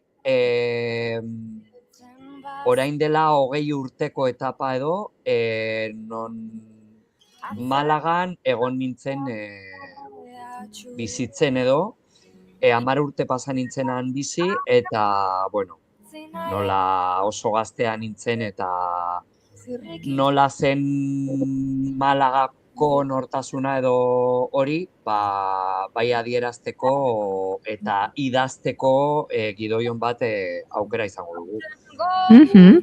Nik justu Malagako esperientzia horretaz pixka bat galdetu nahi nizun. Ze okerrez banago bertan ikasi zenuen, ezta? Antzerkia edo arte dramatikoa. Horregatik joan zinen, baina badirudi zerbaitek erakarri zintuela. Esan duzu 10 urte pasatzen dituela bertan. Zer emantzizun hiriak eta eskolak edo antzerkiaren aldetik ere zer jaso zenuen bertan? Alde batetik nire nortasun propioa ikustea edo deskubritzea, eta bestetik, karo, nik ikasi nuen Barakaldoko antzerki eskolan, baina pixkat eskarmentu gehiago nahi nuen, irakasle bihurtzeko, eta bai nire ibilbide profesionalagoa izateko, eta ara joan nintzen, egia da Madrilen eta Malagan egin nituen sarbide frogak, baina azken momentuan erabaki nuen Malagan egitea. Zergatik, beste 2 lagunekin joan nintzela, haiek master bat egitera eta hori, eta niretzat kontua zen esperientzia bizitzea eta ez hainbeste bere momentuan arte dramatikoa ikastea. Eta gero, oso kuriosoa da nire harremana Malagarekin. 15 urterekin edo 16 urterekin, ezagutu nituen pertsona batzuk, handik etorritakoak, udako antzerki ikastaro batean hemen Bilbon. Eta eskaini ziaten bere momentuan Malagara joatea kaleko antzerkia edo horrelako zerbait egitera. Orduan, haiek esan zidaten Malagan eskola oso famatua zegoela non Antonio Banderas, Kitty Manber, Maria Barranco eta horrelakoak ikasi zutela, baina momentu horretan nik oso argi neukan kazetaria izango nintzela eta baztertu egin nuen aukera hori eta, bueno, zuek badakizue aktoretik bizitzea nola zen, eta hori. Eta, bueno, eta gero, buelta eta bueltan egon nintzen bizitza osoan, baina beti, ez dakit zergatik, bizitzak eramaten dit Malagara. Gero, 3 intentona gehiago eukin nituen handik juteko, eta beti nabil junta etorri, eta erabaki nuen, nire gurasoek erabaki zuten apartamentu bat erostea han, nik lagunak ez galtzeko, eta, noizbehinka, baina maiz joaten naiz ara. Ez da lekutxak erra, ez da, hola mantentzeko eta ara eta ona ibiltzeko, Esango nuke. Konbiatuta zaudete, Ez esan bialdiz, gubere, gobiatzen hauek, jak. Kasu honetan, bideo guztiak Malagara. Hori da. Bai. Aipatu duzu pixka batez, nola euki duzuzuk antzerkiarekin harreman hori, kale antzerki hori proposatu zizuten, baina nik esan dut, idatzi ere, idazten duzu, eta asko azken urteetan, eta irakurri dut zure elkarrizketa batean hauxe esan zenuela. Dramaturgian kasualitatez erori zinela, zuk antzesteko proiektuak idatzi nahi zenituela, eta ezagian, itxoiten egon edo, beste norbaitek deitzeko edo. Horrela izan zen, horrela hasi zinen idazten, edo beti izan duzu, hola izan zen? Bai, oso argi neukan, nola, kasitari ibili nintzela eta gero irakasle eta ez dakit, karo, antzerkia ez baztertzeko, beharko nukela zerbait hori, holtzaren gainera juteko, orduan, erabaki nuen nik neure proiektuak sortzeko. Eta modu xume baten, sortu zen Dali obrarekin, eta antzerki laburrarekin, baina gero, Arriaga Antzokitik deitu zidaten proiektu bat eskaintzen, nik idazteko eta hori. Eta hasi nintzen horrela, esperientzia oso onak izan ziren, eta gero, enkarguak hartu nituen, eta hori.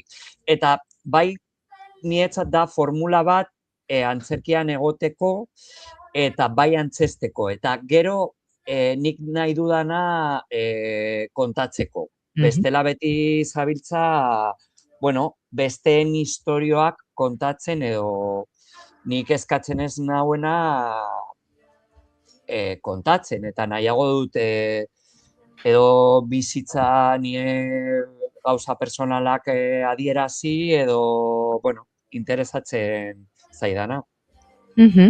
Horren atzean adibidez, badago La Mapatxa teatroa ere sortzeko abia puntua esan nahi dut. Zuk ere zure barruko hori kontatu nahi izatea eta horregatik elkartu zarete eta horregatik sortu duzue adibidez Loren hizkuntza? Bai, kultura sailetik bultzatu zituzten hori diru laguntzak antzeslanak idazteko, beka bat lortu nuen, eta, erabaki nuen, hori oso egokia litzatekela, eszenaratzea. Orduan, Getarirekin adostu genuen hori sortzea, nola ja eskarmentua genuen hori agurotxoa feroz antzeslanarekin, eta ziginen hitz egiten eta prestatzen eta horrela sortu ziren. Gero beste 3 lagun sartu genituen formulan eta horrela hasi gara.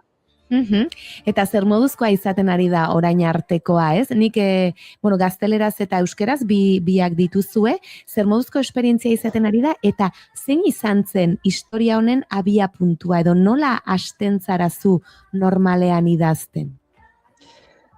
A ber, nik oso argi neukan, gaur egungo egoera nolakoa den maitasunaren aldetik, eta nola ja, hasi ginen ligatzen beste modu batean, eta klaro, adibidez, nigatik ez dago ondo, zergatik, bueno, pues, argazki baten bidez zuk ez duzu lortzen ezer, osea, ez dago energiarik, ez dago ezer, osea, ez da aukera bat zu nolakoa zaren ezagutzeko modu bat, orduan, bueno, handik hasi nintzen idazten.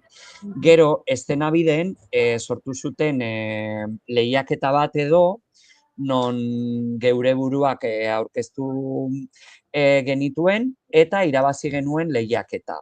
Orduan, 15 minutu antzeslan horretan, eztabaida sortu zen publikoren artean nola, pixkat pitz bat balitz bezala egiten duten, bueno, haiek haien nahiak, kezkak eta horrelako gauzak adierazi zuten eta guk sartu genituen antzeslanen barruan. Eta, bueno, hasi nintzen idazten eta idazten, gero bai elkarrizketak egiten, badago antzeslanean nien lagunen istorio bat, bueno, beti egonda Tinderren eta horrelako istoriotan, eta oso interesgarria iruditu zitzaidan, eta, bueno, pues, baimenik gabe, sartu nuen istorioa. Ikusi aldute lagunek edo. Bai, ikusi du, Bera, konturatu zen, beregan inspiratu zinela kaso. Ikusi du, baina bere lagunak esan zidan, benetan guk kontatzen duguna, bere historia zela eta ez nien lagunarena. Begira. Osea, behitu. Bai, begira. Eta hori galdetu nahi dizun, lehen ere esan duzu, ez? Zuri interesatzen zaizkizun gaiak eta zure bizitzatik ere. Hartzen duzu inspirazioa idazten duzunean hortik, pixka bat, hemendik, entzundakotik, norbaitek bizitakotik eta? Bai, beti horrela da. Adibidez, ni lehendabiziko istorioa edo antzeslana zen Buenas noches madre, eta ni kontatu nuen nolakoa ikusten dudan hori amatasuna edo, bai? Orduan, karo, oso zaila da, nien aizaita, bai ama daukat, baina ez daukat seme alabarik. Baina, bueno, pixkat entzundan eukan gauza batzuk ikertzen azten zara eta gero sartzen dituzu gauzak. Eta gero, egia da, publikoak oso ondo hartzen duela eta bai, bueno, iritzi ezberdinak izan nituen, baina handik etortzen ziren, oso ondo kontatuta zegoela, amatasuna edo horrelako kontua, baina bai bizipen propioak normalean sartzen ditut naiz eta nire historioak ez izan. Baina beti, historioak beti daukate zerbait zugandik aterata edo. Esan dugu Oltzan Getari Etxegarai, Mikel Osada, Olatz Gamboa, eta Ibon Belandiare musikarekin, ez? Eta zuzenean dago musikarekin. Ez dakizuk baduzu musikarekin harreman handia edo, beste lan batzuetan ere ez, musikak presentzia handia izan du, honetan ere badu, bada zerbait garrantzitsua zuretzat? Bai, eske egia esan nik egingo nituzke musikalak, baina gero ez nago hain prest hori egiteko. Baina nik nola imaginatzen dudan bizitza da musikal bat balitz bezala. Osea, joango nintzateke kalez kale, abesten, dantzatzen eta hori. Eta gero, broma bezala egiten dut parrandan edo, baina bai biziko nintzateke horrela, Osea, ez da broma bat. Orduan, gero, idazterakoan, bai, nire estruktura edo da horrelakoa, musikal balitz bezala, naiz eta musika edo hainbeste musika ez izan. Esan nahi dut, musikaletan estruktura oso definituta dago. Estenak dira oso azkarrak, oso motzak, eta narratiba joten da gauza kontatzen horrela, bai? Eta interkalatzen dituzte, bai kantak, bai esten propioak testuarekin, hitzarekin. Orduan, bai naiz oso aditua, baina musika asko gustatzen zait, ulertzen dut, bai ahotsaren aldetik edo testuaren aldetik musika hartu behar dugu gauza kontatzeko, orduan bai oso importantea da. Eta hurrengo proiektuan bai musika, zuzeneko musika egokituko nuke, nien nuke egingo, noski, baina bai sartzeko asmoa daukat, bai. Orduan eskuartean beste zerbait idazten ari zara, mapatxarentzat izango da? Bai. Ideia bat ailegatu zait, eta zuek Gipuzkoan zaudete, ezta? Bai, Tolosan. Pues bueno, zuentzako gauza bat da. Esan nahi dut, botarra izan, Gipuzkoan dago kokatuta. Ene? Bueno, gehiago ezin dugu jakin, ez? Baina, bueno, zerbait... Oye, hasta ahí puedo leer, nola zaten. Bueno, ez da gutxi. Hoi da. Eta aurre ikusia duzu dagoeneko dataren bat, edo hori oraindik airean dago? Bai, 2027ko. Ados? Bueno, hemen egongo gara, pentsatzen dut, edo ez dakit, baina nola... Bai. Edo emango dugu informazioa. Eta aipatu dut, dantzertin ere lan egiten duzula, hemen gonbidatu asko, gero eta gehiago seguraski gazteak, Goiuri, gaur adinarekin hortzi bueltaka, gazteak izaten ditugu eta dantzertitik pasatakoak, ez? Garai batean, jende askok esaten zuen, hemen etzegoen aukerarik eta kanpora joaten nintzen ikastera, baina gaur egun badugu hemen dantzerti. Zuk irakasle bezala nola ikusten duzu hori? Ze arrobi dukagu, ze goeratan gaude, zentzu horretan? Hemen eskolan etortzen dienak daukate eskarmentua.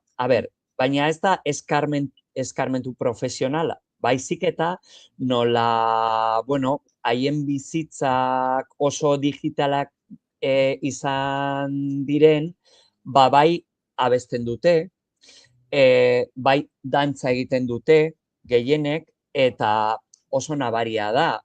Nire garaian edo, gu eginen hain adituak edo, hain trebeak, eta bai nabaritzen da. Orduan, eskatzen diegu, hori ateratzea, bai batzuk bebai baute esperientzia adibidez musikarekin, eta konservatorioetan egon dira, edo musika eskoletan, edo, bai oso gaur egungo gazteak oso trebeak dira, estenatokirako, baina bai egia da hemen eskolan nola gradu bat den beste eskarmentu mota hartu behar dutela aitortuko nuke. Eta hau da ofizioa zein den, frustrazioa zein den, porrota eta horrelako gauzak ikasi behar dituztela uste dut. Begira, baina musikaletarako egokiak, gazte haue guztiak. Bai. Plana gazteekin, Malagan, musikala egiteko, eta ezagitzera gehiago, baina dena osatuta. Unai, haula amaitzen joan behar dugu zebe urrengo gonbidatua ere hemen daukagu. Orduan, beste proiektu bat hortxe buruan, Gipuzkoan kokatuko duguna, baina Loren hizkuntzarekin ere oraindik badituzue emanaldiak, ezta? Nola gonbidatuko dugu jendea Loren hizkuntza edo el idioma edo el lenguaje nola da de las flores gaztelera? El lenguaje de las flores, hori da. Ez que hori dator Lorcaren antzeslan batetik da Doña Rosita la soltera o el lenguaje de las flores. Orduan, antzeslan horrek kontatzen du zein dan hori amodioen espektatibak edo. Orduan, hori, hartu dugu gaia, gaur egun gertatzen dena kontatzeko. Orduan, nik esango nuke divertitzeko antzeslana dela, aukera polita hausnarketa bat egiteko, baina bai barre egiteko. Ez da komeria finko bat, edo ez dakit nola azaldu, baina bai barreak ikusiko ditugu eta entzungo ditugu, baina bai hausnartzeko antzeslana dela. Mira, ni joan den astean izan nuen Donostian ikusteko aukera, eta uste dut oso ondo definitu duzula, ez? Badu, ez? Ondo pasatzen du ikusleak, entretenitzen da eta barre egiten du, ez? Egoerekin, seguraski batzuk identifikatuko gara bikote mota batekin edo bestearekin edo egoera batekin, baina aldi berean badu hausnartzeko, ez? Eta hor uzten duzu ere azitxo bat pixkat pentsatzeko, ez? Nora doazen harreman mota hauek edo ze ondorio egon daitezken, eta uste dut antzerkiaren bidez hori guztia uztartzea oso lan politia dela, beraz, eskerrik asko, hori taularatzea. Zuko hobeto definitu egin duzu, Ez. Ni beste aldetik bizi izan nuen, eta uste dut, bai, lortzen duzuela hori. Eskerrik asko, Unai, utzi mertu, agian klasera joan behar duzu orain ere, gure, ja, zen ari zarete, okerrespanago ikasturtea, beraz, ja, azken. Bai, orain, amaitzen, emanaldiak, sarbide probak, denetarik ditugu. Maiatza eta ekaina guretzat da zoratzekoa. Baina, ja amaitzen eta gero deskantzua hartuko dugu atsedenaldi bat, orduan, oso merezita, baina orain tokatzen zaigu lan egitea. Oso ondo Unai, eskerrik asko, eta hartuko dugu beste kafe bat beste une batean. Gizonezkoa zara, seme-alaba bat edo gehiago duzu eta 2021ko otsailaren 4 jubilatu zara? Adi, zeren Europako Justizia Auzitegiaren azken epaiaren arabera, zure hileko pentsioa 35 euro igo daiteke seme-alaba bakoitzeko. Jarri harremanetan Ema abokatuak ekin. Tolosan 611 411 868.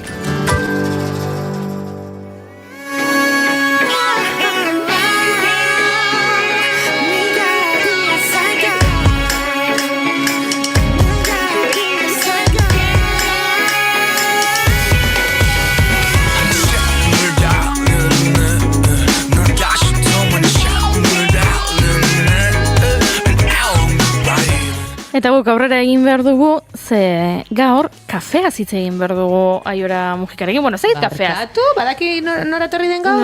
Bai, Starbucks, hori, ziur naiz, Inigo hemen egongo balitz berak esango lukela, hori ez dela kafea, ez? Ziurrenik, baina Starbucks izango da, gaurko abia punta. Abia puntua besti hau. 세상에서 가장 좋아하는 곳 자연과 도시 빌딩 곳곳 한강보다 호수공원이 더 좋아 난 차가도 훨씬 포근히 안아준다고 너 Hace ritmo Aiora Mujika. Eta zer gatik otxetuten zuten. Beste mikro. Oain bai. Kaixo. Kaixo, zer moduz? Oso ondo. Oso ondo? Esaten ari nintzen, abesti honek dantzan jartzen zaituela, Bai, abesti alaia da, ritmo bizikoa, politia da. Maziti izena do. Maziti, bai, nire iria. Bai. Bai, gero abestia jarri dut hasiera, abesti batekin hasiera ematen diogulako beti sekzioari.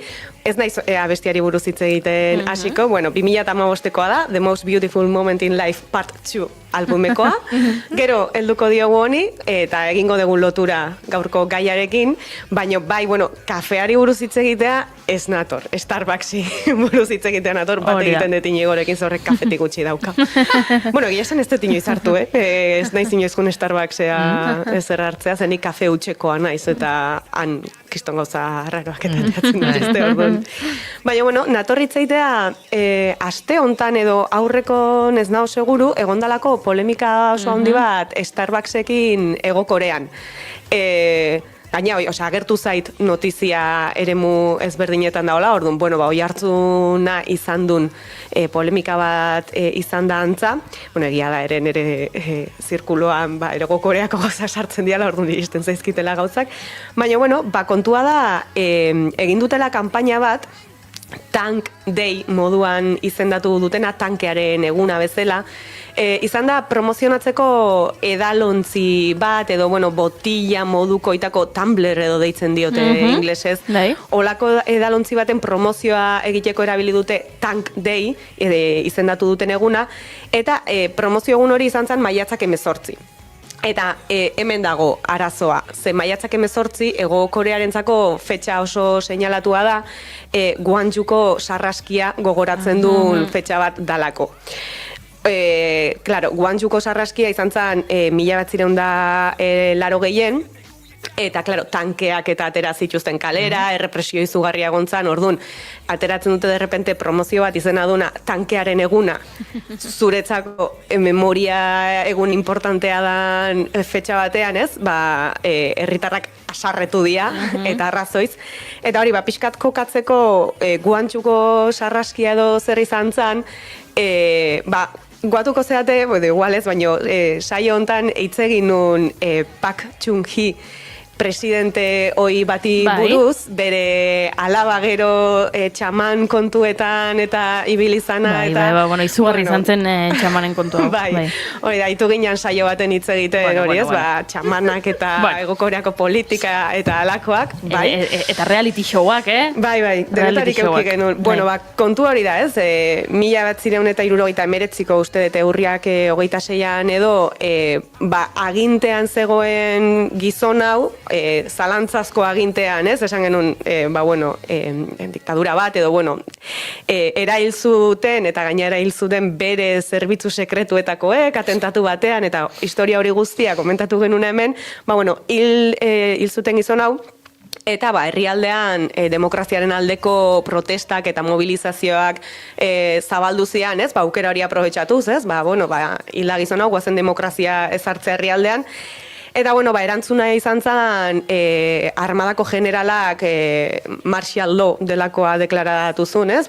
Lege martziala edo, ejertzitua bidalizun kalera, errepresioa handia gontzan, orduan errepresio horren aurren protestek gora egin zuten eta jendea orduan eta gehiago hasi zen kale ateratzen, eta bereziki seinalatuta dago, aipatutakoa, ez? Gwangju hirian gontzian protestak, hoxe protesta horietan ikasleak, umeak eta denetarik zegoen protesta hortara, ejertzitua, indar armatuak bidali zituztelako eta indiskriminatua izan zen errepresioa, tiroka aritu zian, eta izan zen astebete bat oso odoltsua. Gobernuak emandako zenbakien arabera 200 hildako egon zian, nazioarteko prentsak emandako zenbakien arabera 1000 eta 2000 artean izan zian hildakoak, desagertuak egon zian, torturatuak, izan zen herritarren memorian hiltzatutako protesta bat, ez? Zer da matematiketan txarra izatea, interesatzen zaizunean. Eta, klaro, hori, maiatzak 18an izan zen, ez? Eta, memorian hiltzatutan dago. Eta gainea, Starbucksen polemika honi, bigarren buelta bat emateko, kanpaina honi tankearen egunaren kanpaina honetan erabili dituzten esloganen artean edo leloen artean bazegoen bat zala mailaren kontra jo, edo lako zerbait, ez? Imaginatu behar dezute botella bat edo edalontzia handioitako bat, ez? Paka, mailaren gainean, mailaren kontra jo, lako eslogan bat bazan. Kontua zer da baita ere, Gwangjuko sarraski honetara bueltan, oso ezaguna dela jendearen artean baita poliziak erabilizula esaldi hori, hil arte torturatua izan zen gazte baten heriotza esplikatzeko, ez? Mailaren kontra jo eta hil zen. Orduan, mailaren kontra jo hori ere dago jendearen imaginarioan oso sartuta, orduan. Abiatzen duzu kanpaina bat, tankearen eguna deitzen diozu, maiatzaren 18an eta gaina esloganetako bat da mailaren kontra jo. Hori da galdera, baina hori... Kasualitate hutsa. Kasualitate hutsa, nahi gabe egin dute. Betiko galdera olako kasuetan, ez? Zenbat begik ikusi dute kanpaina hori? Hori da. Publikora iritsi den arte. Polemika hori izan da, ez? Herritarrak boikotera deitu dituzte, salmentak pila bat jetxi dia Starbucksena, jendea, hautsi ditu katillu horiek eta danak, ez? Protesta moduan, eta ondorioa izan da, Hego Koreako Starbuckseko CEO-a edo arduraduna kargu gabetu dutela, hala ere ez da nahikoa izan jendearentzako eta Starbucks da parte talde handiago batena, ez? Enpresa munduko kontu hauek de konglomeratuak eta bar, Starbucks parte den talde handi horretako presidenteak barkamenak eskatu ditu publikoki, gaina Asiako herrialde askotan egiten da moduan, ez? Burua makurtuz eta reverentzia eginez, hemen nahiko deigarriak egiten zaizkigun irudiak dira, baina barkamena eskatu du. Eta zuk esan dezuna, ez? Aztertzen nahi dira nolatan hainbeste revisio pasaditun kanpaina batek pasadun hau, hain esanguratsua dan zerbait. Gero, irakurri dut komentarioren bat ere esanez, esloganak eta inteligentzia artifizialaren bidez eginak ote ziren, ez, igual ia bati eskatzen diozu, sortu izkidazu eslogan batzuk, hau eta hau irudikatu dezaketenak, eta igual pasadutela ireki ere egin gabe artxiboa, ez, venga, azkar ateratzeko, eta hau izan da emaitza, orduan nahiko sututa dabiltza honekin. Eta nik ekarri deten abestiaren lotura da, My City hau da BTS-en abesti bat, kantatzen dute bakoitzak bere hiriari buruz, ez? Kantatzen dute pixkat ni hemengoa naiz eta datorri nere hiria ezagutzera eta kontua da zazpietako bat J-Hope Guangzhoukoa dala, sarraski hau gertatu zen hirikoa, eta bestiaren zati batean esaten du press edo sakatu 0,62 5,18. Eta 0,62 da Guangzhouko prefijoa eta 5,18 da maiatzak 18. Bai, ez du esaten bestelako zehaztasun gehiagorekin, hemen letrari dagokionez beti interpretazioak eta hola izaten dira, baina Guangzhoukoa izan da eta maiatzak 18a hain esanguratsua izan da, jendeak hola interpretatu zuen behintzat atera zenean, zenbaki hori eta gertatu zen gaina, behiratzen nahitu nahi zenean oain honen inguruan ere, BTS letrekin askotan gertatzen den zerbait, ez? Jendeak ikusten du letra bat eta esaten du, zer da hau, zergatik aipatzen du hemen hau, eta hasten da ikertzen. Eta orduan hasten da irakurtzen Guangzhouko sarraskiaren inguruan, eta informatzen da horri buruz, eta hori da nahi asko gustatzen zaiten gauzetako bat, ez? Abiatzen zea zerbaitetikan, eta bilatzen dezu arrazoia. Horrela ikasi nuen nik Armeniako genozidioari buruz Kim Kardashiani esker. Benetan? Aipatu zuelako behin bere reality showen. Eta hori hasietan ikertzen zer da Armeniako genozidioa, Turkiak ze esku izan du hemen, eta nik hori beti aldarrikatuko dut, pop kulturaren bidez, ezagutza sakonagoetara iristeko aukera dagoela. Geratu zaitezke hor superfizian eta gustora bizi, edo jun zaitezke baita ere gauza artistak behintzat hortarako bidea irekitzen baldin badizu, egin dezakezu hori. Eta, pixkat kultura eta hola ere aipatuz, Han Kang 2024an Nobel saria irabazizun Hego Koreako idazleak badauka Human Act izeneko liburu bat, Guangzhouko sarraskiaren ingurukoa. Ez detena oraindik irakurri, baino pendiente daukat, baino emakume honek ere jorratzen ditu olako gaiak, memoriaren ingurukoak, eta oso liburu potentea dala irakurri izan diot mundu guztiari, orduan aurkitu behar dezu momentua baita ere, ez? Gauza batzuk irakurtzeko, orduan, nik aipamena uzten dut eta irakurri nahi dunak, hor dauka.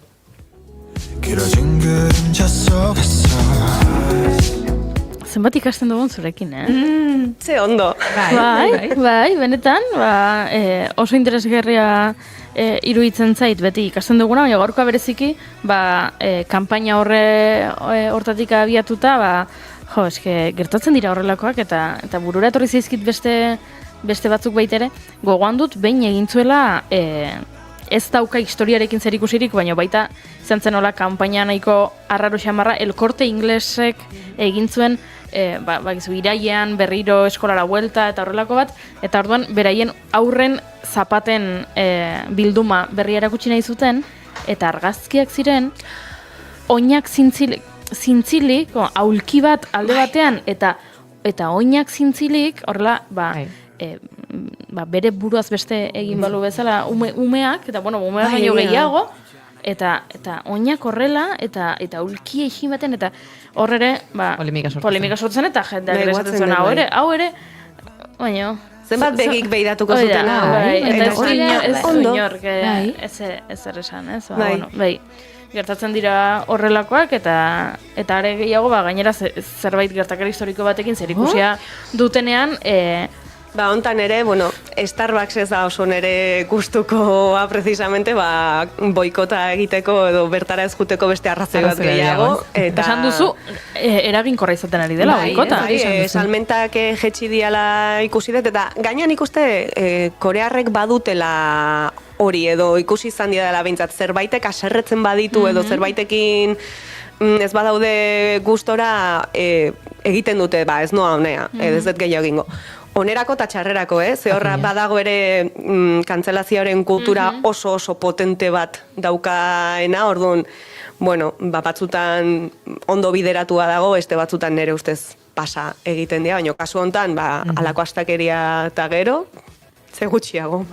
Begira, ideia bat eman didazu, datorren astean edo heltzen diogun gaiari, ondo atera diren boikotak. Baina aipatu genituen adibide batzuk, baina gehiago ere egongo dira, eta interesgarria da. Nik ez dut sakondu gaian, baina guain dela hilabete batzuk ospetsu egin zen, Carrefourrek Italiako saltoki guztiak itxiko zituela, edo horrelako zerbait, eta aipatzen zen agian Israelen aurkako boikot horren ondorio izan zitekeela, edo, batzutan gertatu izan dira horrelakoak, eta ondo ateratzen dira, eta...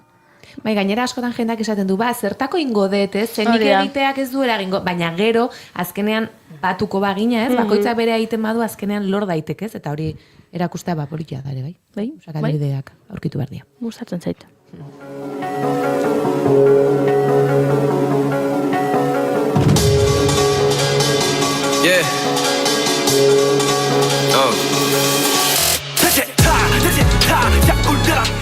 Irakurri nahi nizuen abesti honen izen burua eta abeslariaren izena, baina ez nahi zauzen hartzen. Esaten du abestian, Dechita. Dechita. Bai. Augusti izenarekin kaleratua da BTS-eko beste bat, Suga izena dauka BTS-en dagoen bitartean, baina kontua da bere bakarkako lanak egin izan dituenean Augusti izena erabili duela, eta Dechita hau niri izugarri gustatzen zaiten bat da. Dechitarekin emango diogu agurra saioari, eta asteari, ze badakizue... Ostirala da, asteburuetan ez dugu bigarren kaferik hartzen, baina astelenean, hementxe egongo gara, astelenero bezala, 10:05, naiz irratian, oian azuetzera egongo. Xabizu egongo zara? Espero iristea.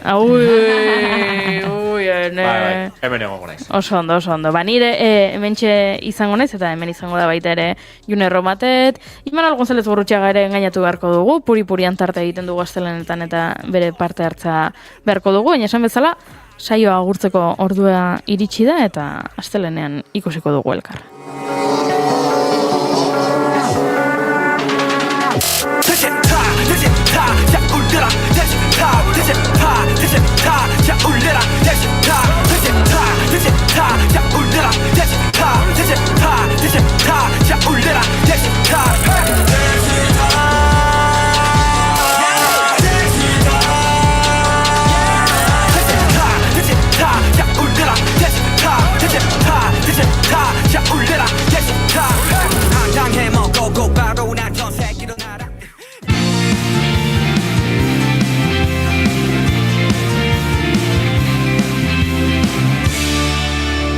Keep calm and bigarren kafea.